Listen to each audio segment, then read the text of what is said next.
Life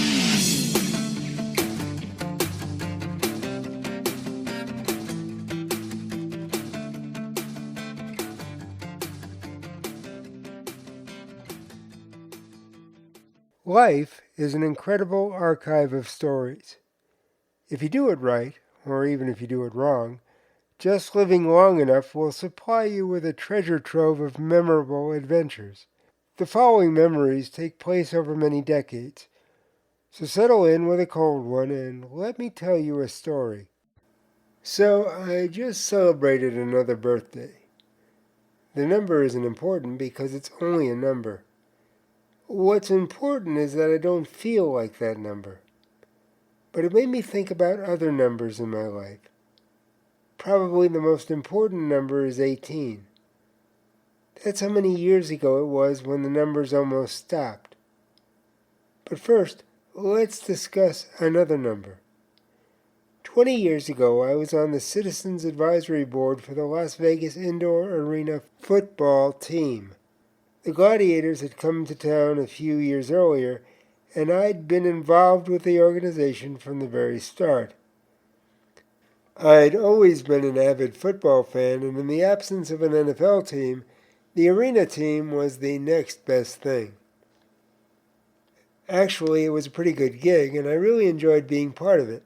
I found out that arena football was as exciting as NFL football, and the fans are just as hardcore a group of fanatics as any other sport. By the way, in case you didn't know, the word fan is a derivation of the word fanatic. That makes sense because if you're a sports fan, it's not just a casual pastime. It's an all-consuming obsession.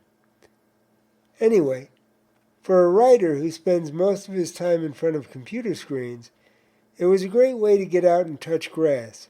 It also helped keep me in shape because, since I walk with crutches, it required that I exert a certain degree of effort walking from the parking lot to meetings in one of the Las Vegas hotels or games inside the arena. To be honest, aside from the walking thing, I was already in pretty good physical condition. About the only problem I had was chronic GERD. That had begun its slow burn a few years back. For lack of a better description, gastroesophageal reflux disease is heartburn on steroids. It's when stomach acid gets kind of curious about what's beyond the flap that keeps it in your stomach. There are plenty of over-the-counter drugs to take care of it, so it's not a debilitating condition. I didn't even pay much attention to it until a few years after I started with the advisory board. I started noticing that my GERD was intensifying during my walks to and from gladiator-related activities. I'd feel a burning in my chest, which at times would become painful. But I kept walking because I found that most times it went away if I didn't dwell on it. If it didn't, I would use hypnotic focus, a little trick I had picked up during my multiple orthopedic surgeries, and the pain would dissipate. In case you haven't listened to any other episodes in this podcast series, it's important that you know a little bit about my background. I'm not trying to blow my own horn or anything, but you need a little context. I spent the first 20 or so years of my life in a wheelchair. Many of those years were consumed with corrective orthopedic surgeries that went nowhere. When I was about 21, I decided I'd had enough of the wheelchair. When I reached the age of 22, I decided I'd also had enough of the superstructure of leather and steel long-legged braces that went from my waist into my shoes. At that point, I was on my own with just crutches. Later on, a genius surgeon spent several years breaking me apart and putting me back together again. It took about 4 years, during which time I had to relearn how to walk several times. Each time it was as if I was learning for the first time. The bottom line is that I walk with crutches, which is a pretty big accomplishment when you consider that I'd been told I would never get out of the wheelchair. The reason I'm telling you this is because those years left me with two long-lasting enhancements of my physical abilities. The first was that I developed a really high tolerance for pain. The second was that my endurance level was pushed far beyond my pre-crutch limits. Now that you have a better understanding of my mindset, let's get back to the GERD. The chest pain didn't happen every time. I just figured it was something I'd have to live with.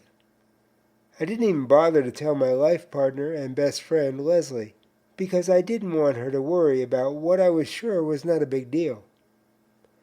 She and I had been together for almost 20 years, and she rarely heard me complain about any aches or pains. She knew that just wasn't me. In fact, she knew me better than I knew myself. Native Americans have a belief in what they call the spirit animal. According to them, it's an animal that guides you through life. I've decided that my spirit animal is the Siberian bison. It's an animal with a rather unusual mindset.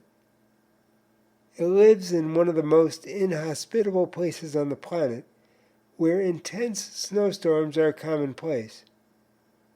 When a storm is approaching, most animals run away, but not the Siberian bison. It knows that it can't outrun the storm. Instead, it turns and walks towards the storm. Its instincts tell it that if it survives the initial hit and keeps moving forward, it will survive the storm. That's pretty much been the story of my life. Consequently, I have a tendency to downplay things that would send other people to a hospital emergency room. Leslie knew this about me, and she was about the only person who could control the Siberian bison within me. I remember a time when we went on a ski and snowmobile weekend. She went skiing, we both went out on the snowmobile. Before we left, I had a cough that didn't go away for the entire weekend. I played it off as just a bad cough. I didn't want it to get in the way of our fun, even when we ended up taking a header into the snow. I had driven up there, but when our weekend ended, she insisted on driving home. I had no idea that she didn't intend to drive straight home. When we got within a couple of miles of our place, she pulled into an urgent care parking lot. She parked in a spot directly in front of the main doors. She got out of the car and gestured for me to follow her. By that time, the facade that I had been keeping up all weekend of only having a minor cough had all but crumbled. I found myself having to use all my energy to get out of the car and walk to the front door. I was determined to make it to the intake area without the use of a wheelchair. There's that bison again. Long story short, the cough ended up being diagnosed as walking pneumonia. I actually found that to be pretty funny, considering that I have a hard time walking. But that's just my weird sense of humor. I asked if they had anything that would get me back up on my feet until we got home. They gave me a B12 shot in my butt, and that did the trick, at least until I crashed a couple of hours later. So that was a snapshot of our relationship. Leslie held back as I admired the view from the cliff. If she thought I was in danger of falling, she would step in, tackling me if necessary, until I was back on safe ground. It was a two-way street. Which brings me back to my heartburn on steroids. We were eating dinner at a Mexican restaurant. I know what you're thinking, why is somebody with GERD eating extremely spicy food? It's an interesting question for which I really don't have a good answer, except I like spicy food. I did have over-the-counter heartburn medicine to save me from myself, if the need arose. Anyway, towards the end of the meal, I started sweating through my shirt. Leslie was sitting across from me and said something almost immediately. I told her it was just the spices, but she didn't buy it. Instead, she told me, "There's something going on with you. Over the last few weeks, I've noticed you getting dizzy a few times. You covered it up well, but I still noticed." I tried to tell her it was no big deal, but she wasn't convinced. She reminded me that I had a routine doctor's appointment coming up in about a week, and informed me that she was going to take the day off from work to go with me. She let me know that if I didn't tell the doctor about this, she would. It's important to note that although we would occasionally play games with other people, we never played games with each other. I had a feeling she was serious. On the day of my appointment, she was right there with me in the examining room. My doctor went through my blood tests and said they looked pretty good. Then she asked me the question I'd been dreading. Has anything been bothering you? It's a question she always asked because she'd been my doctor for a number of years and knew that I wasn't the most candid person when it came to any personal medical issues. I was about to tell her that everything was fine with me when I glanced over at Leslie and noticed her giving me the look. I decided to come clean. I told her about the Mexican dinner. She took me into the next room and did an EKG, followed by a referral to a cardiologist. A week or so later, a stent was inserted into one of my heart arteries in an effort to increase blood flow to my heart.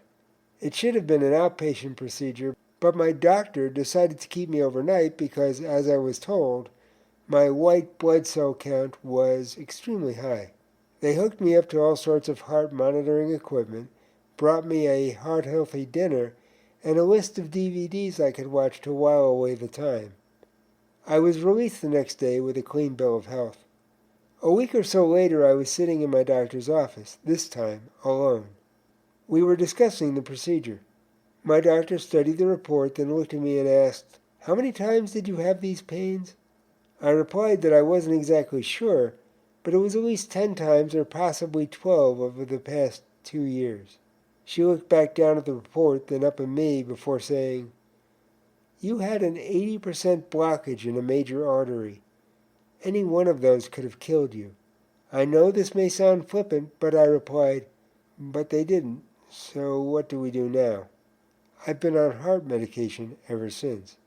If Leslie hadn't tackled me before I went over the cliff, it would only have been a matter of time before number 13 or possibly 14 took me out. You can only tempt fate so many times because, in the end, fate always wins. It's ironic that about a year later, Leslie died in her sleep, from the same thing she had stopped from happening to me. I still follow the bison within me, but I've become a little more cautious because deep down, I know that no one will be around to tackle me if I walk a little too close to the edge. A few years back, I decided to become a vegetarian, and aside from the exercise I get from walking with crutches, I also put time aside to do a daily workout with home gym equipment. Which brings me back to the birthday that just passed. I'm not going to tell you how old I am because I don't think it's really important. I actually feel at least 20 years younger than I am, and maybe that's all that matters. My life was front-loaded. The aches and pains I feel at this age are no different than the aches and pains I felt in grade school. If you would ask me if I remember a day without any pain, I'd be hard-pressed to answer. That's not necessarily a bad thing, because I believe they helped me to evolve into who I am today. As Friedrich Nietzsche wrote, "What does not kill me makes me stronger." And I'm feeling pretty strong these days. More importantly, the Siberian bison and I have come to an understanding and a mutual respect for each other's limits. I still have a tendency to push myself beyond what I should, but I've also learned to take a step back when I'm standing on the cliff and looking at the view. Until we meet again, take care.